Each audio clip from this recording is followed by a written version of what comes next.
खुलुमबाय बेयो बड'लेण्ड इंखं टेलिभिजन दिनै 20 नभेम्बर 2022 रबिबार खालि सानसेनि बरादखौ नोंथांमोननि खाथियाव लाबोदों आं सदानन्द दैमारिया।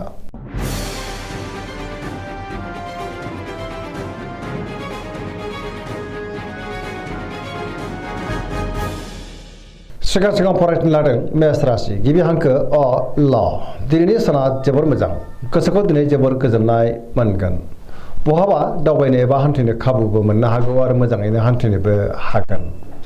मावनो लानाय खामानिखौ थि समावनो आरो गोरलैयैनो मावफुंनोबो हागोन। सिगांनि बबेबा आद्रा खामानिखौबो दिनै मावफुंनो हागोन। देहाया मोजाङै थागोन।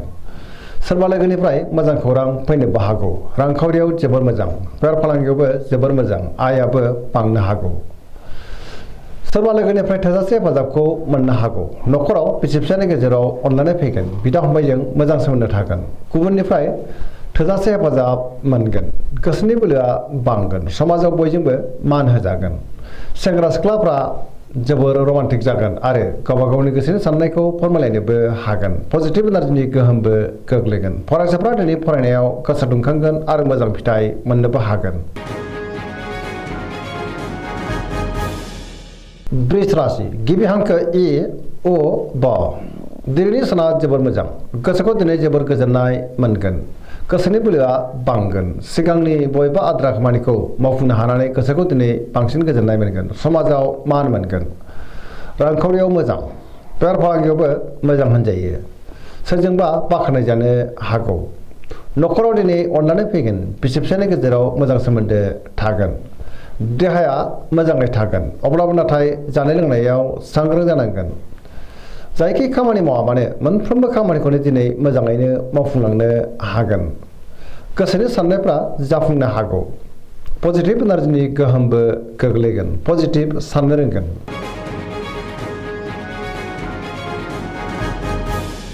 मिथुन राशि गिबि हांखो क स दिनैनि साना जोबोर मोजां गोसोखौ दिनै जोबोर गोजोननाय मोनगोन। पजिटिभ एनार्जिनि गोहोम गोग्लैनो हागौ। सोरबा लोगोनिफ्राय मोजां खौरांबो मोननो हागौ। गियाननि आंखाल जानाय नङा। गोथों आरो गोग्गो साननो रोंगोन। पजिटिभ साननो हागोन। गोसोआ दिनै जोबोर खुसि जागोन। देहायाबो मोजाङैनो थानो हागौ। अब्लाबो नाथाय जानाय लोंनायाव सांग्रां जानांगोन। रांखावरियाव मोजां। बेफार फालांगियावबो मोजां होनजायो। गुबुनजों मोजां सोमोन्दो लाखिनोबो रोंगोन। सोरबा लोगोनिफ्राय मोजां खौरां फैनोबो हागौ। सोरजोंबा बाख्नाय जानोबो हागौ। गुबुनजों मोजां सोमोन्दो लाखिनानै गोसोआ दिनै जोबोर गोजोनगोन। लाइमोनफोरनि गोसोआ दिनै जोबोर खुसि जागोन आरो गावबा गावनि गोसोनि साननायखौ फोरमायलायनोबो हागोन। पजिटिभ एनार्जिनि गोहोम गोग्लैगोन।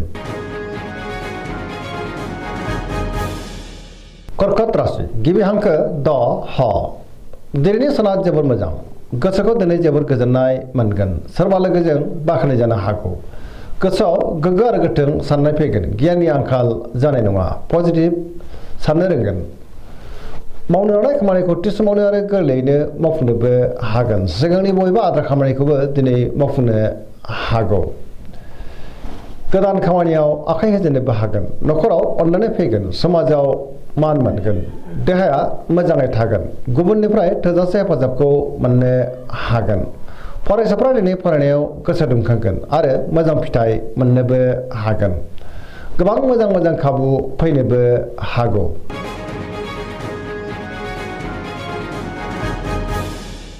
सिंह राशि गिबि हांखो म ट दिनैनि साना जोबोर मोजां गोसोआव पजिटिभ साननाय फैगोन। गोथों आरो गोग्गो साननो रोंगोन। गियाननि आंखाल जानाय नङा। मावनो लानाय खामानिखौ थि समावनो आरो गोरलैयैनो मावफुंनोबो हागोन। सोरबा लोगोनिफ्राय थोजासे हेफाजाबबो मोननो हागौ।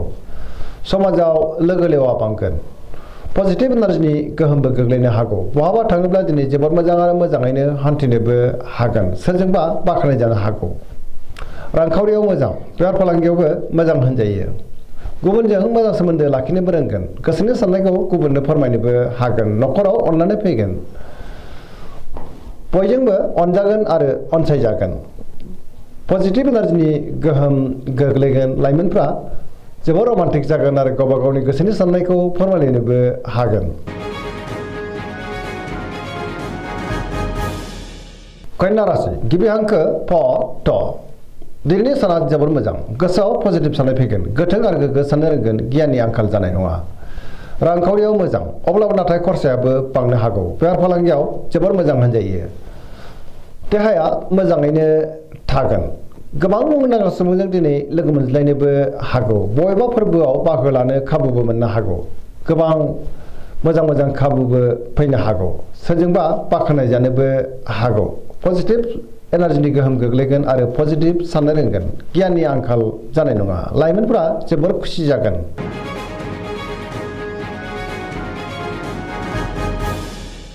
तुला राशि गिबि हांखो र ट दिनैनि साना जोबोर मोजां गोबां मोजां खाबु फैनोबो हागौ गियाननि आंखाल जानाय नङा गोसोआ दिनै जोबोर खुसि जागोन गोसोनि साननायफ्रा जाफुंनो हागौ मावनो लानाय खामानिखौ थि समावनो आरो गोरलैयैनो मावफुंनोबो हागोन देहाया मोजाङैनो थागोन अब्लाबो नाथाय जानाय लोंनायाव सांग्रां जानांगोन रांखावरियाव जोबोर मोजां बेफार फालांगियावबो जोबोर मोजां न'खराव बिसि फिसायनि गेजेराव अननानै फैगोन सोरजोंबा बाख्नाय जानोबो हागौ गुबुननि थाखाय गोबां मोजां खामानि मावनानै होनोबो हागोन सोरबा लोगोनिफ्राय हेफाजाब मोननो हागोन गोदान थांखि लानो रोंगोन जायखि खामानि मावा मानो मोनफ्रोमबो खामानियावनो दिनै जाफुंसारनो हागौ गोसोआव गोथों आरो गोग्गो साननाय फैगोन पजिटिभ एनार्जिनि गोहोमबो गोग्लैनो हागौ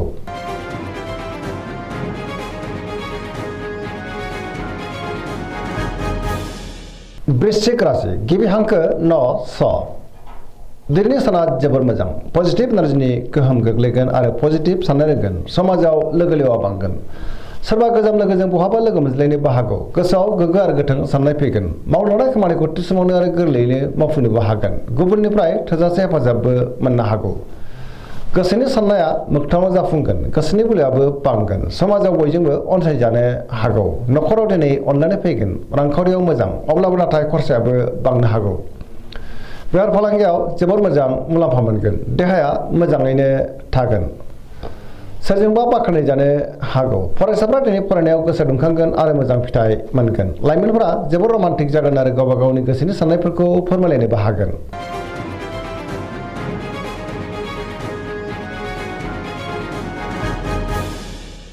धनु राशि गिबि हांखो ध फ भ दिनैनि साना जोबोर मोजां गोसोआव गोग्गो आरो गोथों साननाय फैगोन गियाननि आंखाल जानाय नङा मावनो लानाय खामानिखौ थि समावनो आरो गोरलैयैनो मावफुंनोबो हागोन सोरजोंबा बाख्नाय जानो हागौ गोसोनि साननायफ्रा मोगथाङाव जाफुंनो हागौ रांखावरियाव मोजां अब्लाबो नाथाय खरसायाबो बांनो हागौ बेफार फालांगियाव मोजां होनजायो समाजाव मान मोनगोन बहाबा थाङोब्ला दिनै जोबोर मोजां आरो मोजाङैनो हान्थिनोबो हागोन देहाया मोजाङैनो थागोन न'खराव बिदा फंबायजों मोजां सोमोन्दो थागोन आरो बिसि फिसायनि गेजेराव अनलायनाया बांनो हागौ बहानिफ्रायबा मोजां खौरां फैनोबो हागौ लाइमोनफोरा दिनै जोबोर रमान्टिक जागोन आरो गावबा गावनि गोसोनि साननायखौ फोरमायलायनोबो हागोन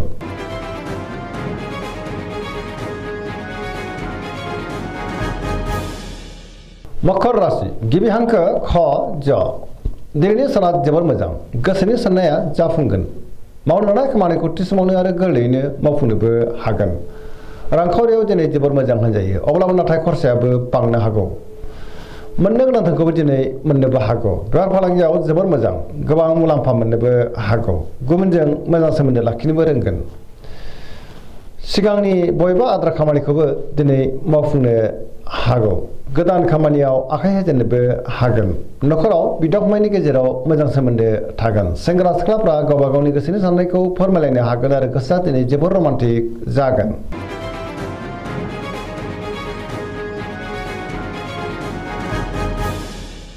कुम्भ राशि गिबि हांखो ग स दिनैनि साना जोबोर मोजां गोसोखौ दिनै जोबोर गोजोननाय मोनगोन मावनो लानाय खामानिखौ थि समावनो आरो गोरलैयैनो मावफुंनोबो हागोन सोरबा लोगोनिफ्राय मोजां खौरां फैनोबो हागौ समाजाव मान मोनगोन गोबां मुंदांखा सुबुंजों दिनै लोगो मोनज्लायनोबो हागौ रांखावरियाव मोजां अब्लाबो नाथाय खरसायाबो बांनो हागौ बेफार फालांगियाव जोबोर मोजां मुलाम्फा मोनगोन गोबां रोखोमनि मोजां खाबु फैनोबो हागौ न'खराव दिनै बिदा फंबायजों मोजां सोमोन्दो थागोन आरो बिसि फिसायनि गेजेराव अननानै फैगोन बिमा बिफानि अननाय आरबोरखौबो दिनै मोननो हागौ बहाबा दावबायनो एबा हान्थिनो खाबुबो मोननो हागौ पजिटिभ एनार्जिनि गोहोम गोग्लैगोन